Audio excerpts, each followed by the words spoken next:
The Tennessee Titans fired special teams coordinator Craig Aukerman, but I'm still worried about Mike Vrabel. I'll explain why on today's edition of the Locked On Titans podcast. Let's get it. You are Locked On Titans, your daily Tennessee Titans podcast, part of the Locked On Podcast Network, your team every day.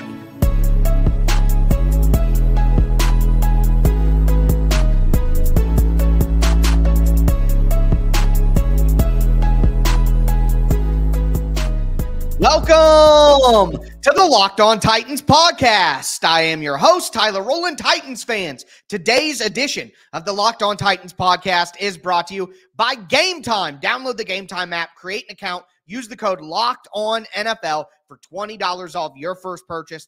Last minute tickets, lowest price, guaranteed. We got a lot to talk about on today's show. The Tennessee Titans fire special teams coordinator Craig Aukerman, but I'm still concerned about Mike Vrabel leading this team in the future. We also got injury updates on the Titans' best three players, Jeffery Simmons, Derrick Henry, and Ryan Stonehouse. We'll talk about all three of those guys. And after watching the tape of Sunday's game against the Colts, Jaelyn Duncan is not an answer at offensive tackle. We're going to talk about all of that. Before we get into it, thank you for making the Locked On Titans podcast your first listen each and every day. Remember, Monday through Friday, Tennessee Titans content all year round on all apps and always for free.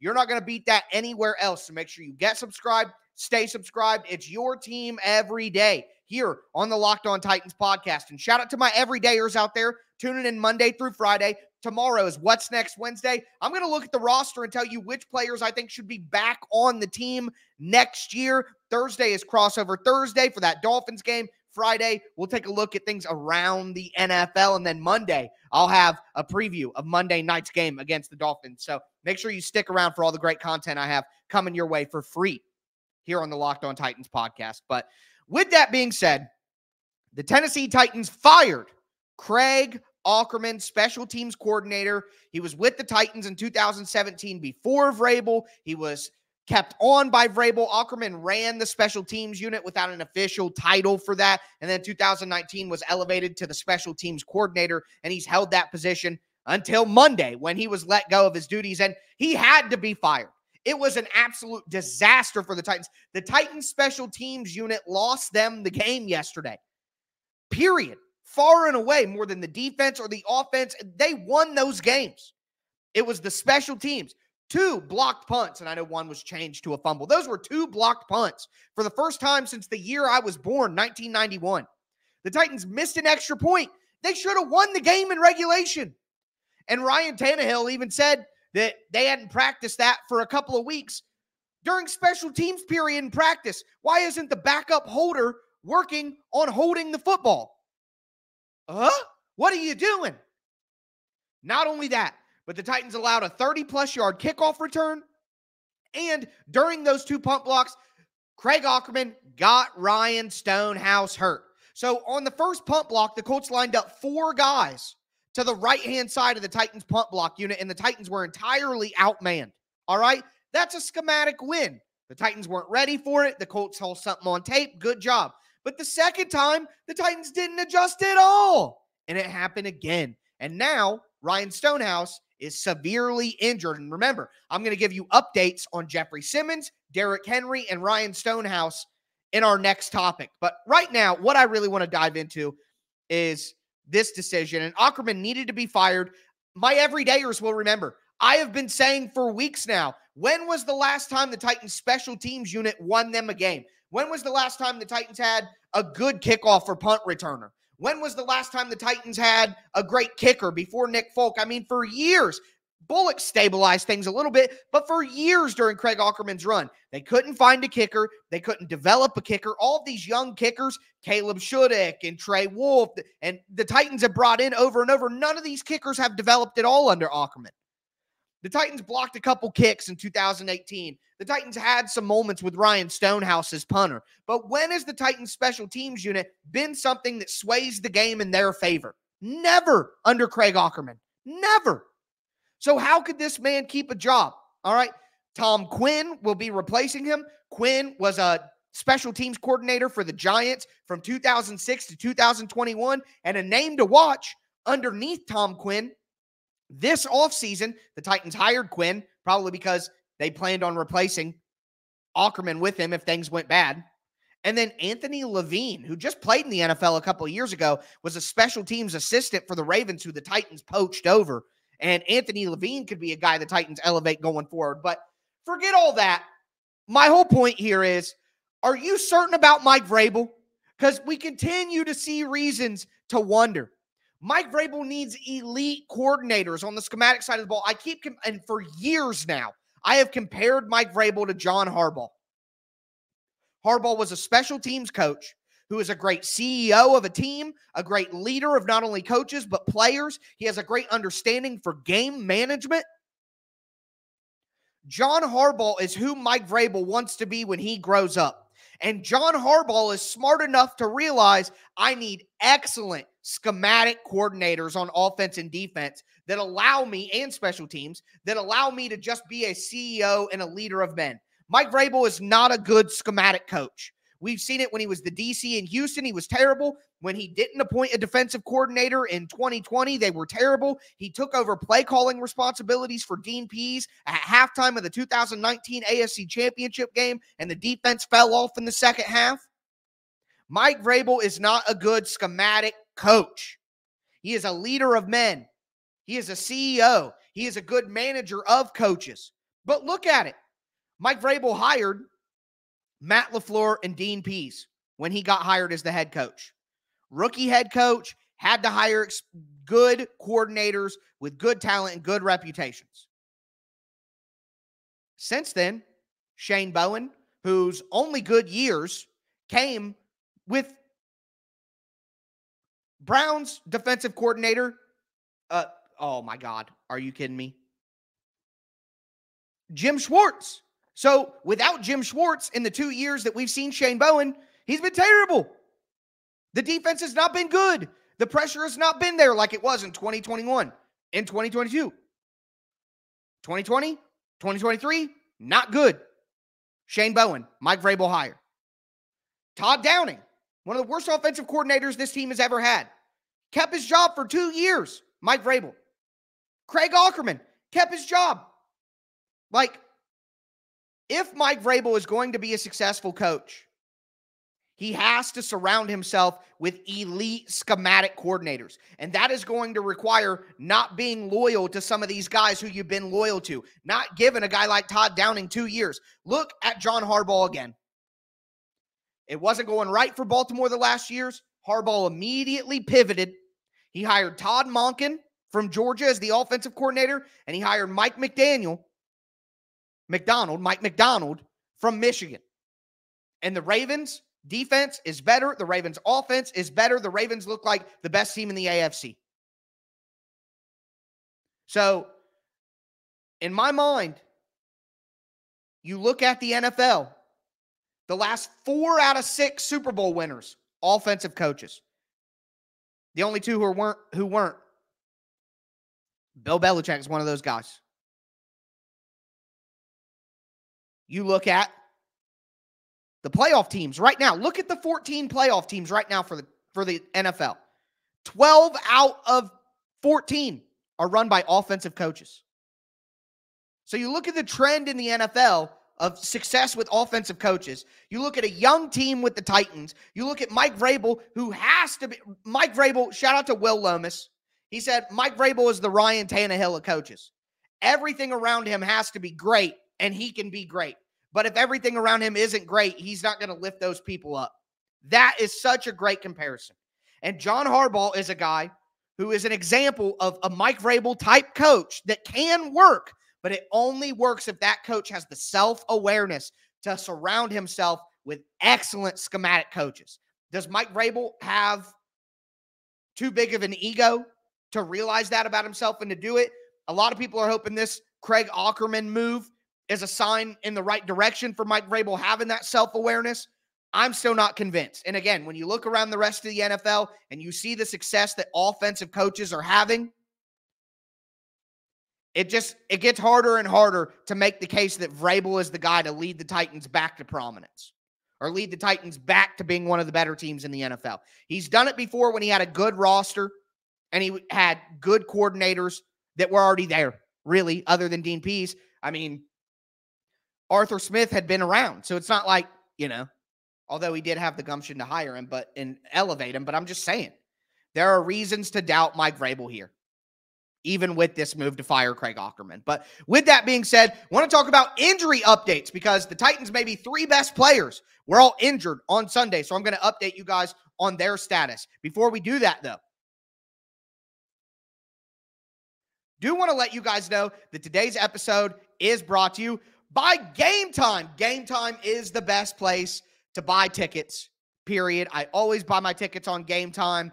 Basketball, baseball, football, doesn't matter. They're going to have great deals for you. They have all-in prices, so you're not confused about what you're actually going to pay for your seat. They have views from your seat that are actually accurate, so you know what your view is going to be like when you sit down. They have a best price guarantee. Game Time takes the guesswork out of buying tickets. Also, if you need last-minute tickets, which a spontaneous guy like me, sometimes I do, there is no better place than Game Time. They have deals on tickets up to an hour after the event has started. And it's not just sports.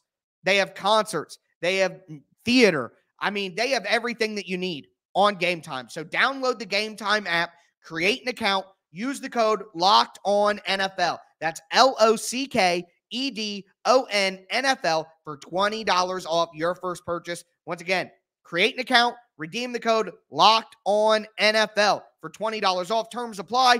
Download Game Time today. Last minute tickets, lowest price, guaranteed.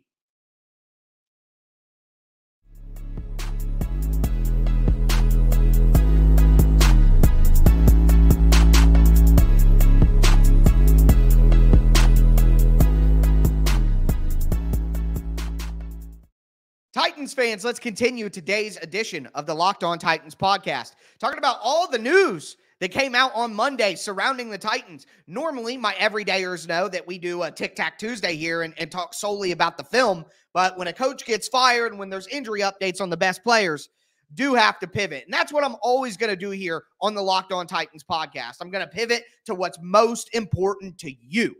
That is what we talk about every day here on the Locked On Titans podcast. So thank you for making the Locked On Titans podcast your first listen each and every day. Make sure you get subscribed, stay subscribed. Also want to let you know that Locked On has launched the first ever national sports 24/7 streaming channel on YouTube. Locked On Sports Today is here for you 24/7, covering the top sports stories of the day with local experts from Locked On like me, plus other national shows covering every single league like Locked On NFL, which I do every Thursday. Go to Locked On Sports Today on YouTube and subscribe to the first ever national sports 24/7 streaming channel. Be a part of history. But the biggest injury update of the day comes for Jeffery Simmons. And it appears, according to reports and based on what Mike Vrabel had to say on Monday, Jeffery Simmons has avoided major injury.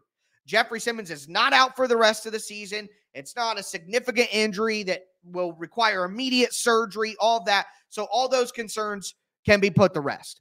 But Mike Vrabel did say that Simmons will be out a couple of weeks and that he will not be playing on Monday Night Football against the Miami Dolphins. It is a right knee issue, so not the ankle that he had last year, and his left knee was the knee that he injured in workouts before the draft, the left ACL tear. So shouldn't be any worry long-term for Jeffery Simmons, but I say all that to say this. Do not put Jeffery Simmons back out on the football field this year. Do not. Okay? The Titans will lose to the Miami Dolphins. All right? And even if they, for some reason, win, the Titans have 8 losses. They are not making the playoffs. They're not making the playoffs. Do not put Jeffery Simmons back out on that football field. Imagine if you put Simmons out there for the last 2 weeks of the year. Let's say he comes back in a couple of weeks. He plays the Houston game, the Seahawks game, and then the Jags game. If he hurts his knee even worse and for some reason is out for next season, look at what you've done in a season that doesn't matter anymore. The season is over when it comes to winning football. It would be better for the Titans if they lost every single game the rest of the way and then use their $100 million in cap space and use their 8 draft picks to go make moves and make the roster actually competitive next year. You will not be competitive next year without Jeffery Simmons. Do not risk his long-term health on a couple of bullcrap wins at the end of the year. If Simmons' injury is so bad that he needs to miss a couple of weeks, he should not play the rest of the season. The Titans have 5 games left. If he misses 2 or 3 games, what are we doing bringing him back at the end of the year? So Simmons is out this week. He should be out a couple of weeks. And in my opinion, he should be out the rest of the season. And there are some people, and I think it's mindless, but there are some people who say, he's making $100 million. If he's healthy enough to play, he should play. But do you care about squeezing every bit of juice out of your employees that you possibly can? Or do you care about winning football games next year? This is not a regular business. This is not an Amazon warehouse where if a guy takes an extra smoke break, he's ripping off Jeff Bezos, which you're seeing my opinion on that anyways, which is nonsense. So I don't care if Jeffery Simmons is going to make, $5 million of his salary to not play the last 5 games of the year. I care about winning football games, not the owner getting banged for their buck. What do we really care about here as fans? So get that opinion and pushback nonsense out of here, in my opinion. Moving forward, Derrick Henry. This is one of the funniest things of the day. Derrick Henry, not in concussion protocol, according to Mike Vrabel. Not concussed. Adam Schefter, ESPN's Adam Schefter, tweeted on Monday morning that Derrick Henry was in concussion protocol and his status for Monday night's game against the Dolphins was in jeopardy. Mike Vrabel goes out there and says, no, he's not. We tested him on Sunday night. We tested him on Monday morning. He's not in concussion protocol. He worked out on Monday morning. He's looking like he's ready to play. Again, this to me is one of the funny media relation stories with the Titans that are off the beaten path that I really love. The Titans hate Adam Schefter. Do you remember when Derrick Henry broke his foot and Adam Schefter reported that Henry was done for the season? Out for the season, done, not coming back, blah, blah, blah. But Ian Rappaport and Diana Rossini were like, Derrick Henry is going to be out for a while. He may potentially return at the end of the year, though. He could be back for a playoff run, blah, blah, blah, all that stuff. Like, it's obvious. Mike Vrabel talks to Diana Rossini. Rand Carthon talks to Ian Rappaport from NFL Network, and they don't give any information to Adam Schefter. So when information from Adam Schefter comes out,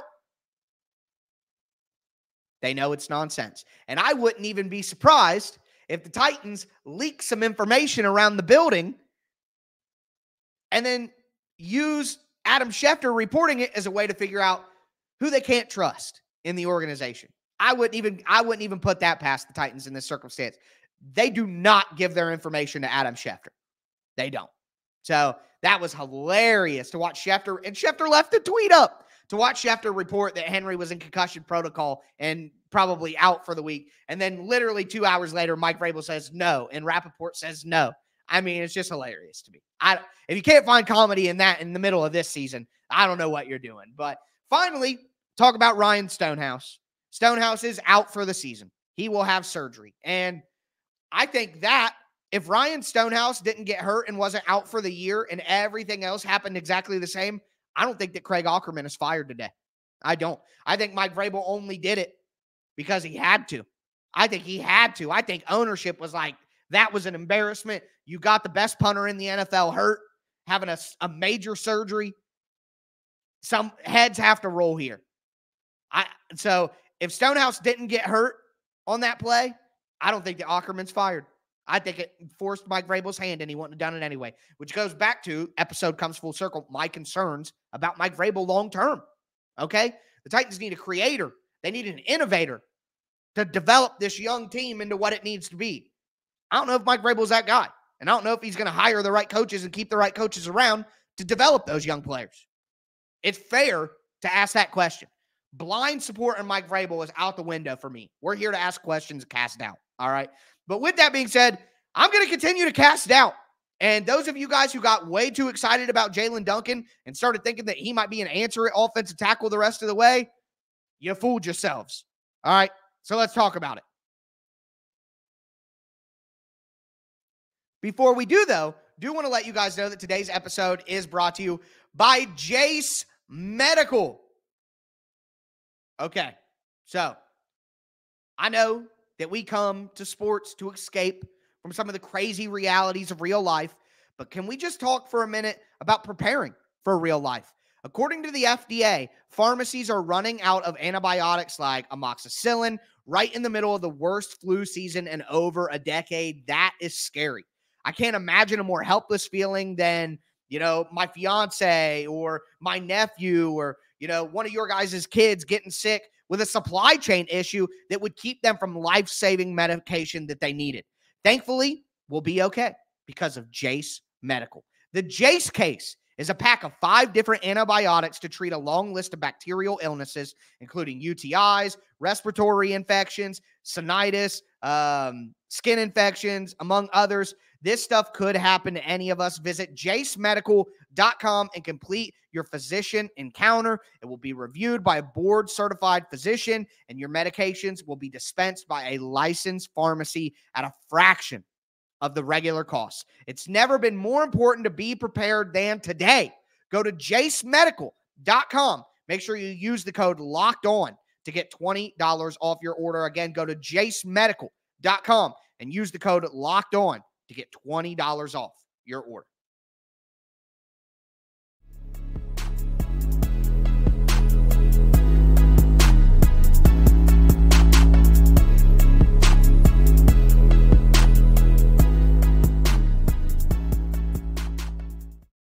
Titans fans, let's cap off today's edition of the Locked On Titans podcast. We talked about the Craig Aukerman situation with him getting fired and why it's just another reminder that I'm worried about Mike Vrabel long-term. We talked about the injury updates to Jeffery Simmons, Derrick Henry, Ryan Stonehouse, and Jeffery Simmons should not play the rest of the season. Be smart, Titans.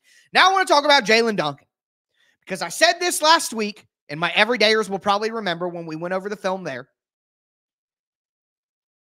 Jaelyn Duncan should not be on the starting offensive line next year, period. Now, before I get into why and why we saw that again on Sunday, do want to thank you guys for making the Locked On Titans podcast your first to listen each and every day. Remember, Monday through Friday, Tennessee Titans content all year round, always for free. Make sure you get subscribed, stay subscribed. It's your team every day. So, Duncan was, it was bad against the Colts. He was terrible.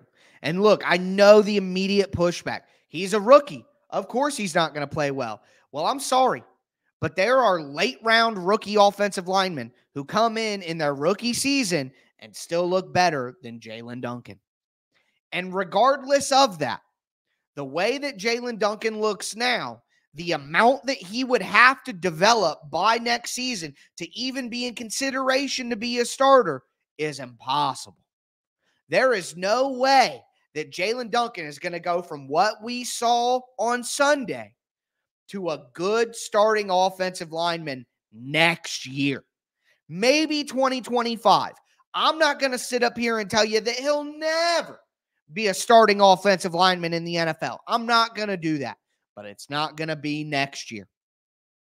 And Titans fans need to have higher standards of what they expect from this offensive line next year. Okay? Jaelyn Duncan gave up 3 sacks and 9 pressures. He got whooped in pass protection. Whooped in pass protection. Like, inconceivable. For people who care about Pro Football Focus grades, he had a 37.2 pass blocking grade. 37.2.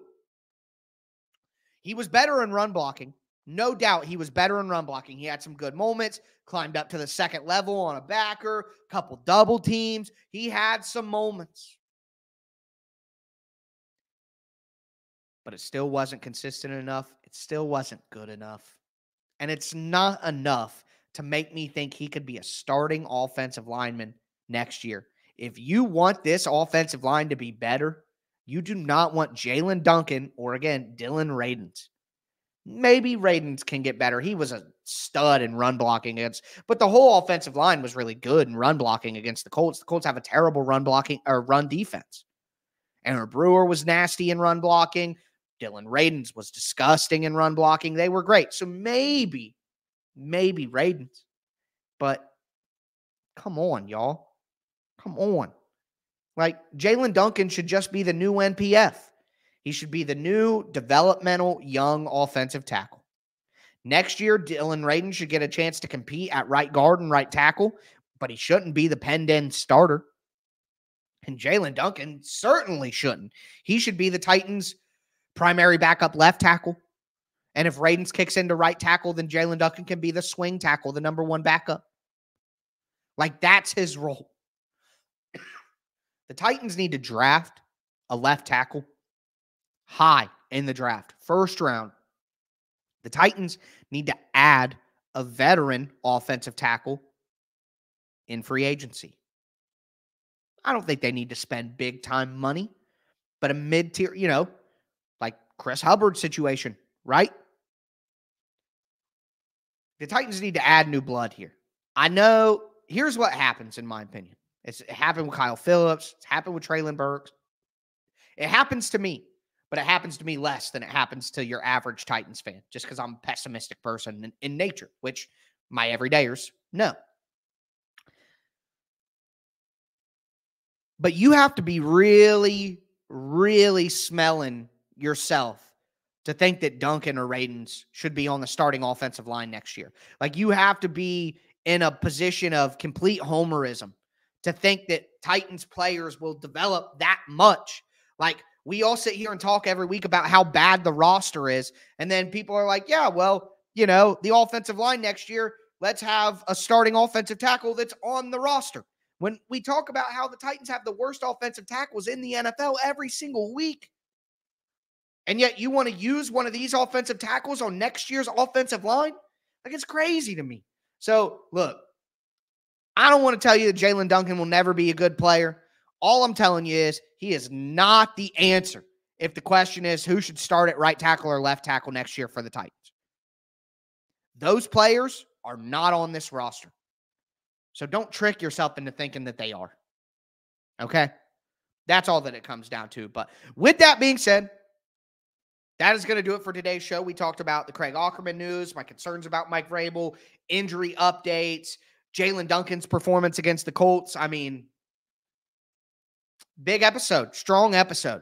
It was a crazy Sunday into an even crazier Monday for the Titans. Maybe a crazy Tuesday as well. Either way, I'll be back with you guys tomorrow to break all that down. But with that being said, that is going to do it for me today, folks.